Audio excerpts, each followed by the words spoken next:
नमस्कार। कोरिलेशन के second part में आप सभी का हार्दिक स्वागत है। कोरिलेशन के फर्स्ट पार्ट में हमने स्टडी किया कि कोरिलेशन किसे कहते हैं, कोरिलेशन ज्ञात करने की जो विधियां हैं उनके बारे में हमने शॉर्टकट में जाना, और दो विधियों बिंदु रेखी विधि और बिंदु चित्रीय विधि के बारे में विस्तार से जाना।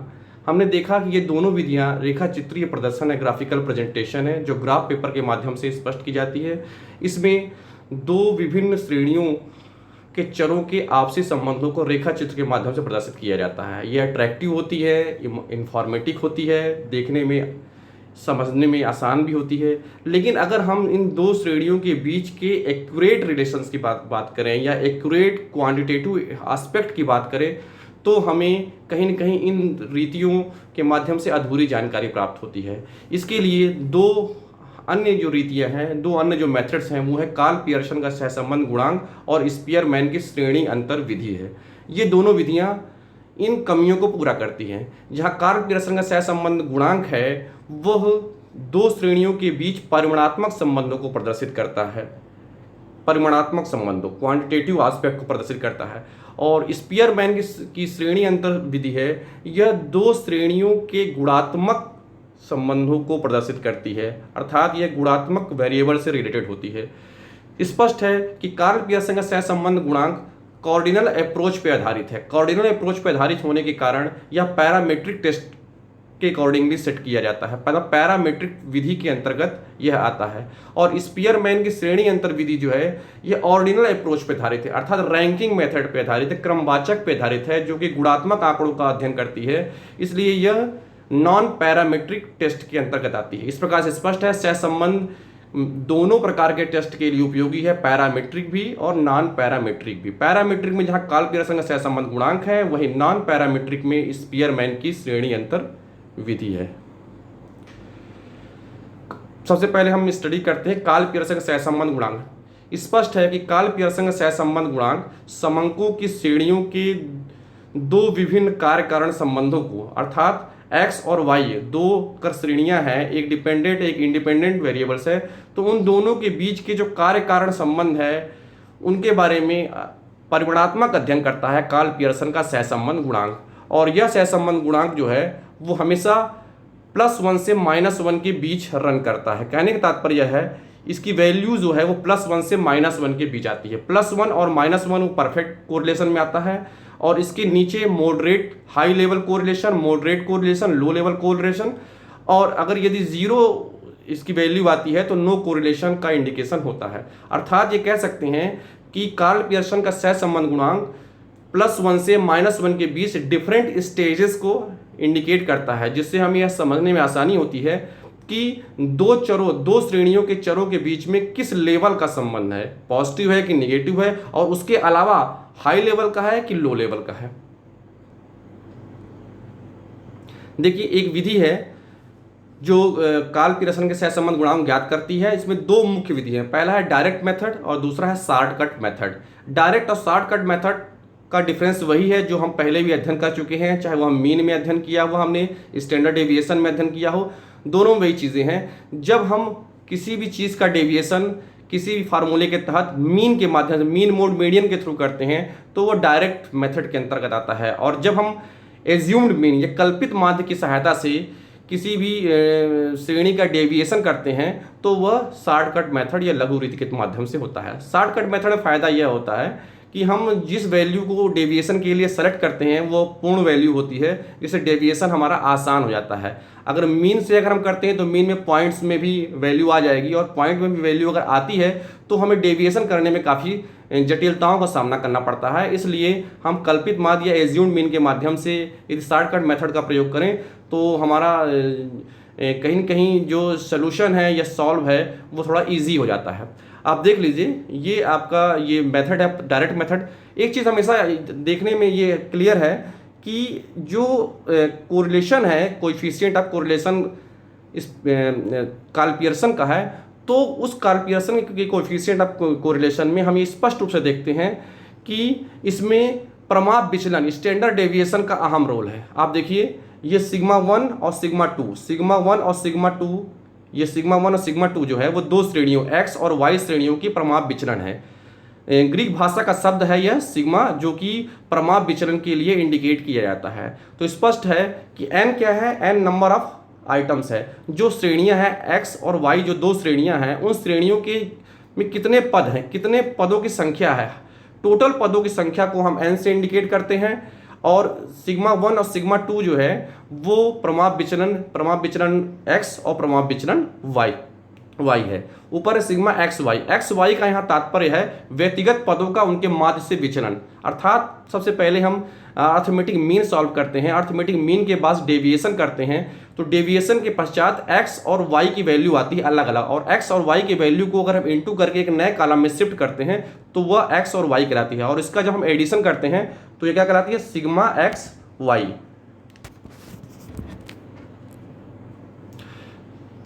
तो स्पष्ट है कि यदि इसे हम फुल फॉर्म में लिखें तो हम इसको इस प्रकार से लिखते हैं, sigma x y divided by under root sigma x square into sigma Y square.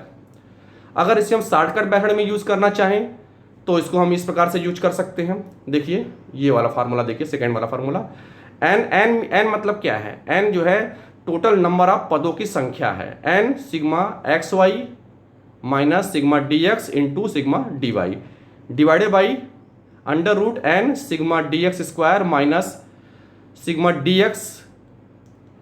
X का whole square into under root N sigma Y square minus sigma D Y का होल स्क्वायर। ये फार्मूला है आपका। इस फार्मूले के माध्यम से आप कार्ल पियर्सन के सहसंबंध गुणांक को ज्ञात कर सकते हैं। किस प्रकार से ज्ञात करना है, इसके लिए हम एक एग्जाम्पल लेंगे, और ये एग्जाम्पल की सहायता से हम ये ज्ञात करना चाहेंगे कि किस स्टेप्स का हमने पालन किया है, किस स्टेप्स का हमें पालन करना है कि हम आसानी से इसे ज्ञात कर सकें। देखिए ये क्वेश्चन है जो कि पूर्व के एग्जामों में आ चुका है, पूर्वांचल यूनिवर्सिटी में भी आया, दिल्ली में भी एमए में आया था। तो ये क्वेश्चन हमने एग्जाम्पल के रूप में लिया है। इसमें दो वेरिएबल है, वेरिएबल एक्स और वेरिएबल वाई, दो वेरिएबल्स हैं, एक डिपेंडेंट एक इंडिपेंडेंट वेरिएबल्स है। इन दोनों वेरिएबल के बीच के कोरिलेशन को हमें ज्ञात करना है।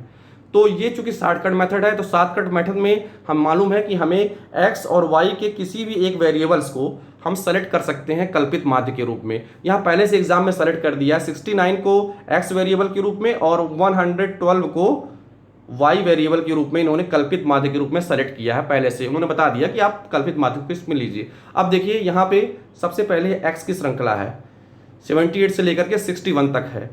इसके बाद हमको मालूम है कि इसमें कल्पित माध्य या एज्यूम्ड मीन के रूप में 69 पहले से डिसाइड कर दिया गया कि लिया जाएगा।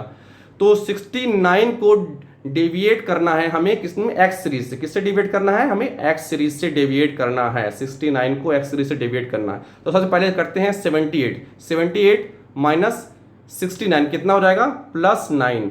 यहाँ प्लस और माइनस का ध्यान रखते हुए इस प्रकार से डेविएशन किया गया है, ठीक है। और डेविएशन की वैल्यू क्या आई है, +48, मतलब इसकी टोटल वैल्यू आई है +48। ये dx जो हमने निकाला है, dx को स्क्वायर करना है, तो स्वाभाविक सी बात है जहां प्लस होगा या माइनस होगा, स्क्वायर करने पर उसकी जो साइन है वो प्लस पे ही कन्वर्ट हो जाएंगे।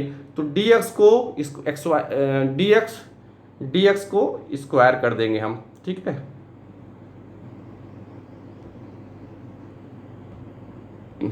dx का स्क्वायर निकाल लेंगे और स्क्वायर निकाल करके इसको टोटल कर देंगे, इधर टोटल कर दिए।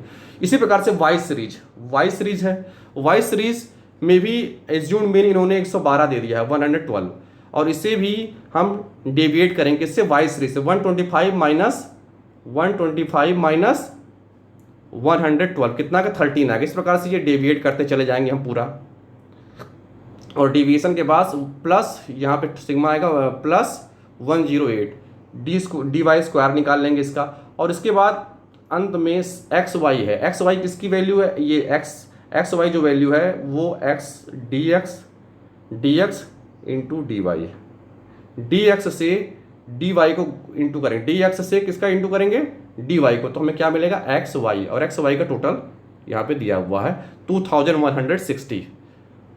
इसको आप फार्मूले में पुटअप कर लें, फार्मूले में पुटअप करके हमें आंसर मिलेगा कि इनके बीच क्या रिलेशन है। स्पष्ट है कि कोएफिशिएंट ऑफ कोरिलेशन में जो वैल्यू है वो +1 से -1 के बीच वेरी करेगी। अगर +1 के नज़दीक होगी तो हाई लेवल पॉजिटिव कहलाएगा, -1 के नज़दीक होगी तो हाई लेवल निगेटिव कहलाएगा। ये फार्मूला जो कि हमने पहले अध्ययन किया था, इस फार्मूले में इस वैल्यू को पुटअप करेंगे। यहाँ पे देख लीजिए 8 है, 8 n के स्थान पे 8 लिखा हुआ है। 8 क्या है, जो नंबर ऑफ आइटम्स हैं, देख लीजिए फिर से एक बार, नंबर ऑफ आइटम्स है n। ये देखिए ये यहाँ पे आपके नंबर ऑफ आइटम्स जो हैं कितने हैं, 8 हैं। 78 से लेकर के 61 तक, इसमें भी 8 है और इसमें भी 8 है। ये जो नंबर ऑफ आइटम 8 है यही n की वैल्यू है। तो 8 इंटू 2160 जो कि पहले वैल्यू आई है सिग्मा एक्स वाई की, सिग्मा एक्स वाई की वैल्यू कितनी आई 2160 माइनस सिग्मा डी एक्स 48 आया था इंटू सिग्मा डी वाई 108 आया था। इसके डिवाइडेड बाई अंडर रूट 8 क्या है, एन की वैल्यू है, 8 है, एन की वैल्यू है। Sigma D x square 1530 minus sigma D Y का होल स्क्वायर 48 है, 48 का होल स्क्वायर कर देंगे। फिर उसके बाद सेम इसकी वैल्यू इधर भी देंगे, 3468 सिग्मा डी वाई स्क्वायर की वैल्यू है और सिग्मा डी वाई 108 है, 108 है, इसका होल स्क्वायर हो जाएगा। इसको सॉल्व करेंगे और अंडर रूट सॉल्व करेंगे तो हमारा आंसर आता है 0.957, अर्थात यह 0.957 जो है वो किस लेवल की डिग्री कहलाएगी। अगर मैं क्वेश्चन पूछूं कि 0.957 किस लेवल की, तो हमने स्टडी किया है कि ये +1 से -1 के बीच में वेरी करती है। किसमें वेरी करती है, +1 से -1, और ये +1 के नज़दीक है। +1 के नज़दीक क्या है, क्लोज रिलेटेड है। +1 के कैसे क्लोज रिलेटेड है, ये है आपका 0.95 है, 0.95 मतलब ये +1 के बिल्कुल क्लोज है, तो ये हाई लेवल पॉजिटिव कोरिलेशन कहलाएगा। अब इसमें कुछ कमियां हैं। कार्ल पियर्सन के सहसंबंध गुणांक में कमी यह है कि कार्ल पियर्सन का जो सहसंबंध गुणांक है वो परिमाणात्मक संबंधों का अध्ययन करता है। इसमें जो वैल्यू होगी वो क्वांटिटेटिव एस्पेक्ट लिए हुए होगी, जिसकी गणना हम कर सकते हैं। तो इस प्रकार की वैल्यूज के लिए तो कार्ल पियर्सन का सहसंबंध गुणांक एक बेस्ट और सर्वश्रेष्ठ मेथड है, ये कह सकते हैं। लेकिन आप जानते हैं कि वेरिएबल्स जो है वो डिफरेंट टाइप्स के होते हैं। कुछ वेरिएबल्स क्वालिटेटिव एस्पेक्ट लिए हुए भी होते हैं। जो वेरिएबल क्वालिटेटिव एस्पेक्ट लिए हुए होते हैं उनका मेजरमेंट हम कार्ल पियर्सन के सहसंबंध गुणांक में नहीं कर सकते हैं। उसके लिए एक नई विधि है। जैसे कौन से ऐसे मेथड्स हैं, कौन सी ऐसी चर्स हैं जो क्वालिटेटिव हो, ये भी जानना जरूरी है। जैसे एज है, डिमांड है, प्राइस है, ये तो क्वांटिटेटिव एस्पेक्ट है, परिमाणात्मक गुण लिए हुए हैं। लेकिन कुछ ऐसे चर होते हैं जैसे ईमानदारी है, नैतिकता है, विनम्रता है, ये क्या है, क्वालिटेटिव एस्पेक्ट लिए हुए होते हैं, मतलब गुणात्मक चर होते हैं। तो इन गुणात्मक चरों की विशेषताओं का अध्ययन हम स्पीयरमैन की श्रेणी अंतर विधि द्वारा ही कर सकते हैं। और स्पीयरमैन की श्रेणी अंतर विधि जो है इनके बीच गुणांक ज्ञात करने की एक सर्वश्रेष्ठ विधि है। देखिए श्रेणी अंतर विधि के द्वारा गुणांक ज्ञात करने का फार्मूला है, यहां पर है 1 - 6 sigma d square upon n bracket start n square -1। यहां पे इनकी क्या वैल्यू है ये दिया गया नीचे। ये देखिए सिग्मा डी स्क्वायर क्रमों के अंतरों के वर्गों का योग, अर्थात यहां पे क्या है, एक चीज आप ध्यान लीजिएगा कि जो गुणात्मक आंकड़े होते हैं, क्वालिटेटिव जो डेटास होते हैं, तो क्वालिटेटिव डेटास को हम नंबर में व्यक्त नहीं कर सकते। जैसे मान लीजिए कि हम ईमानदारी का एक लिस्ट तैयार करें, एक क्लास में 20 बच्चे हैं और उन्होंने साल भर में जो एक्टिविटीज की हैं उससे हम ये जान तो सकते हैं कि कौन बच्चा ज्यादा ईमानदार है। तो हम ये कह सकते हैं कि फलाना बच्चा सबसे ज्यादा ईमानदार है, उसे हम फर्स्ट रैंक दे सकते हैं। उसके बाद हम सेकंड वाला ये बच्चा है जो सेकंड नंबर पे ईमानदार, थर्ड नंबर पे। इस प्रकार से हम देखते हैं 1 से लेकर के 10 तक, क्योंकि 10 बच्चे हैं पर कॉलेज क्लास में, तो 1 से लेकर 10 तक की हम रैंक दे देंगे बच्चों को, 1 to 10 रैंक, 1 2 3 4 5 ऐसे करते हुए हम 10 रैंक देंगे। हम ये नहीं बता सकते कि फर्स्ट रैंक और सेकंड रैंक के बीच में कितना डिफरेंसेस है या सेकंड से थर्ड में कितना डिफरेंस है। ये डिफरेंसेस हम काउंट नहीं कर सकते हैं क्योंकि ये क्वालिटेटिव एस्पेक्ट होता है और ये डिफरेंसेस जो है वो फीलिंग की बात होती है और ये पर्सन टू पर्सन वेरी भी करता है। इसकी एक ऑब्जेक्टिव वैल्यूज नहीं होती, ये बल्कि ये क्या है, एक सब्जेक्टिव वैल्यू है। तो सब्जेक्टिव वैल्यूज को हम डिफरेंशियल नहीं कर सकते हैं। तो जब हम नहीं कर सकते हैं तो हम क्या करेंगे कि 2 श्रेणियां जो हमें प्राप्त होती है उन 2 श्रेणियों को हम रैंकिंग देंगे। क्या देंगे, एक रैंक देंगे। कैसे रैंक देंगे, जो सबसे ज्यादा वैल्यू वाली होगी फर्स्ट रैंक, उसके बाद सेकंड, थर्ड, फोर्थ, फिफ्थ, इस प्रकार से हम रैंक देते हैं। तो जो टोटल नंबर आते हैं, जो टोटल रैंक आती है वो कहलाती है आपकी n की वैल्यू। क्या कहलाती है वो, n की वैल्यू। और वो वास्तव में क्या होता है, पदों की कुल संख्या ही होती है। आगे हम देखते हैं। तो n क्या है आपका, देखिए अवलोकनों के जोड़ों की संख्या, मतलब जो टोटल नंबर ऑफ पेयर्स है। पेयर्स का मतलब क्या है, यहाँ पे x सीरीज और y सीरीज, 2 सीरीज हैं, तो दोनों सीरीज के जो टोटल नंबर्स हैं वो कहलाते हैं n, उसको n की वैल्यू कहते हैं। सिग्मा डी स्क्वायर क्या है, d क्या है, डेविएशन। डेविएशन मीन्स जब हम एक्स सीरीज के रैंक निकाल लेते हैं और वाई सीरीज की रैंक निकाल लेते हैं तो एक्स सीरीज की रैंक से वाई सीरीज की रैंक का डेविएशन करते हैं, तो उसमें डेविएशन के पश्चात क्या निकलता है, हमें डी प्राप्त होता है। अभी देखिए आगे इसमें एक एग्जाम्पल लिया है, एग्जाम्पल की सहायता से हम आपको बताना चाहेंगे। देखिए ये दो वेरिएबल्स हैं, एक है एक्स सीरीज और एक है वाई सीरीज। एक्स सीरीज में सबसे बड़ा वैल्यू कौन सी है, एक्स सीरीज में देखिए सबसे बड़ी वैल्यू कौन सी है, एक्स सीरीज में सबसे बड़ी वैल्यू जो है वो 35 है। 35 को हमने क्या दिया है, रैंक में दिया फर्स्ट रैंक। और सबसे छोटी वैल्यू कौन सी है, 20 है। इसको हमने कौन सा रैंक दिया है, 10 रैंक। क्या कौन सा रैंक दिया है, 10 रैंक। तो कितने पद है इसमें, टोटल पद अगर गिन ले तो 10 है, तो फर्स्ट से लेकर के 10 तक के हमने रैंक दे दिया है एक्स सीरीज में। उसी प्रकार से वाई सीरीज में भी हमने फर्स्ट रैंक इसको 25 को हमने दिया हुआ है, और सबसे छोटी वैल्यू क्या है 15, इसे हमने कौन सी रैंक दिया, 10 रैंक दिया। तो रैंक 1, ये देखिए रैंक 1 और रैंक 2, इसको अच्छे से समझ लें। रैंक 1 और यहां पे रैंक 2, रैंक 1 और रैंक 2, इन दोनों का डिफरेंस कर दें। कैसा डिफरेंस करेंगे, जैसे 10 - 9 तो कितना आया, +1।